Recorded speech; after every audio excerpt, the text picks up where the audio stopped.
संत लूकस का सुसमाचार में उड़ाऊ पुत्र अपने पापा से सारा पैसा अपना हिस्सा सब ले लिया और चला गया बहुत दूर में, अपने दोस्तों के साथ खाया पिया, मौज उड़ाया, शराब पिया, सब कुछ किया।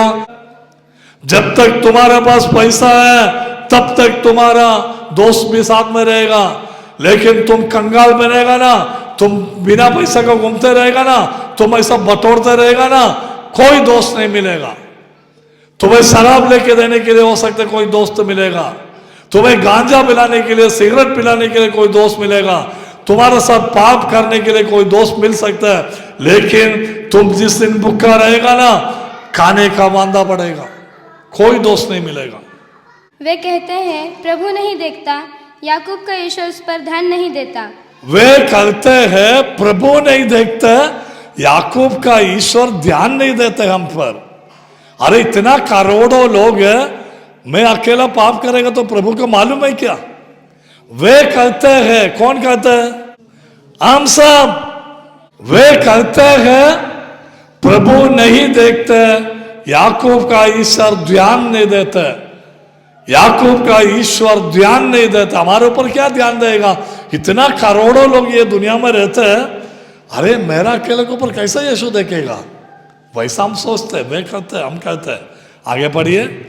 निर्बुद्धियों सावधान रहो। निर्बुद्धियों, किसको पुकारा? निर्बुद्धियों सावधान रहो। सुनो, कान खोलो, आगे पढ़िए। मूर्खो तुम कब समझोगे? कौन है मूर्ख? हम। मूर्ख है क्या? मूर्खो, सन्नी है मूर्ख, बस। मैं निर्बुद्धि हूं, सही बात है, अक्ल नहीं है, पाप करते रहते। हमारे लिए प्रभु यीशु हमारे लिए जान कुर्बान किया, हमारे लिए मरा, हमें स्वर्ग देने के लिए, और स्वर्ग में मेरा इंतजार कर रहा है, मैं मरने के बाद स्वर्ग में आएगा करके। स्वर्ग का दरवाजा मेरे लिए खुला रखा, लेकिन ये धरती में शैतान का बंधन में मैं पाप करेगा तो मैं दुर्बुद्धि है। प्रभु यीशु हमारे लिए स्वर्ग का दरवाजा खोल के इंतजार कर रहा हूँ। सन्नी, तो पवित्र रहना, ये गांव में रहते समय, तुम धरती में रहते समय पवित्र रहना, मैं तुम्हें स्वर्ग ले जाएगा, मैं तुम्हारे लिए स्वर्ग का बंदोबस्त करके इधर बैठा। तुम मरेगा ना, तुम कितना भी साल जिएगा, मरेगा तो स्वर्ग में आने का बोल के प्रभु यीशु हमारा इंतजार कर रहा हूँ। लेकिन हम शैतान से मिलकर हम यहाँ पाप करते रहेगा ना, हम जरूर मूर्ख है। मूर्ख है, मैं निर्बुद्धि है, हम मूर्ख है। सावधान रहो। सब कब समझेगा? हम कब समझेगा? कितना साल हो गया सन्नी तुम चर्च में आते हुए, कितना साल हो गया तुम भाषण देते हुए? तुम निर्बुद्धि है, तुम मूर्ख है, तुम कब समझेगा? आगे सुनिए। जिसने कान बनाया क्या वह नहीं सुनता? जिसने आंख बनाई क्या वह नहीं देखता? जिसने कान बनाया वह क्या सुनता नहीं? थैंक यू बेटा। जिसने कान बनाया वह क्या नहीं सुनता? किसने बनाया कान? जिसने आंख बनाया वह क्या नहीं देख सकता? देख सकता है। ये नहीं सोचना प्रभु ने देखा, ये नहीं सोचना मैं अंधेरा में किया, ये नहीं सोचना मैं जंगल में किया। प्रभु को सब कुछ मालूम है।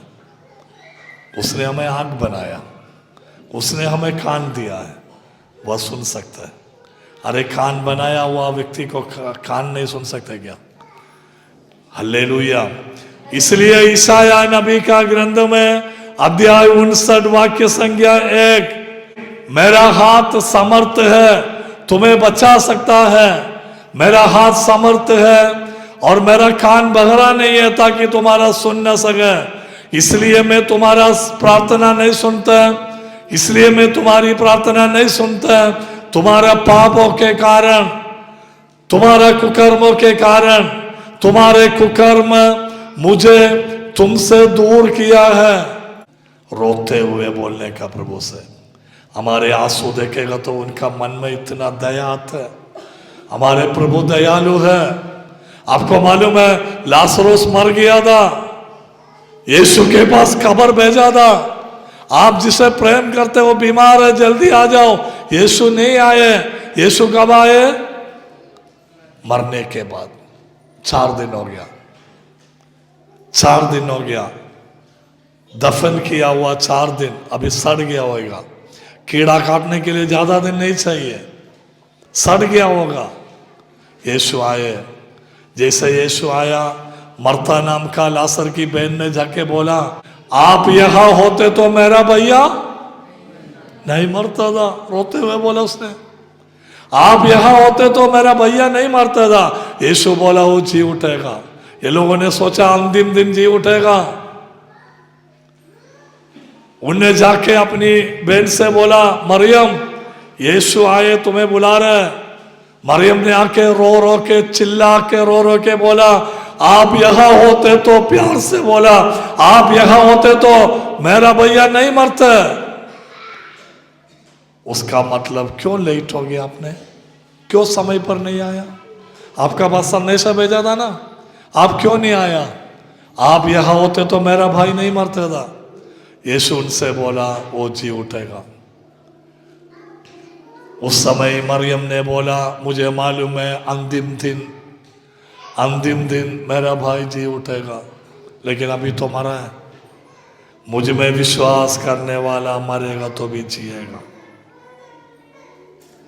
मरियम रोने लगा। बाइबल में लिखा है यीशु भी साथ रोए। मनुष्यों का आंसू देखेगा तो प्रभु रोते। बच्चों, ऐसा प्रभु का कहीं देखा आप लोगों ने? ये दुनिया में एक ही प्रभु है जो आकाश के नीचे पृथ्वी में मनुष्य का मुक्ति के लिए, हम सबकी मुक्ति के लिए एक ही प्रभु, उनका नाम है यीशु। यीशु आसमान के नीचे पृथ्वी में मनुष्य का मुक्ति के लिए एक ही नाम। उधर इधर नहीं जाना, अन्य भगवान का पास जाके सिर नहीं झुकाना। मूसा द्वारा प्रभु ने हमें 10 आज्ञा दिया। सबसे पहला आज्ञा है, मैं तुम्हारे ईश्वर हूं, मैं तुम्हारे प्रभु, मेरे अलावा तुम्हें दूसरा प्रभु नहीं होना चाहिए। लेकिन आजकल क्रिश्चियन लोग जाते हैं मुर्गी चढ़ाने, कुछ ताबीज बांधते हैं और अन्य भगवान के पास जाते हैं, तांत्रिक के पास जाते हैं, जादू टोना करते हैं। क्यों? अन्य भगवान का निशाना जो ताबीज मानते हैं। अरे हमारा एक ही निशाना है, हमारा रोसरी। आज हम चाहते हैं, आप सबको रोसरी देना चाहता हूं। ये हमारा हथियार है। ये जो चिन्ह है ना, ये देखेगा तो शैतान डरेगा। इसलिए हम बचपन से हमें सिखाया माँ बाप ने क्रूस का चिन्ह लगाने के लिए।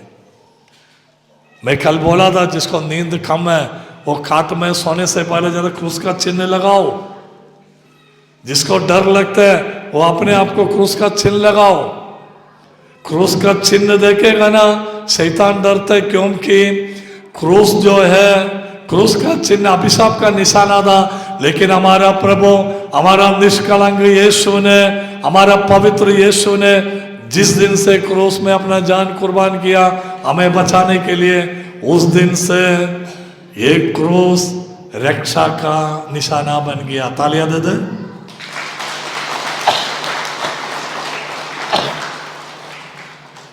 हल्लेलुया, हल्लेलुया, यीशु की स्तुति हो।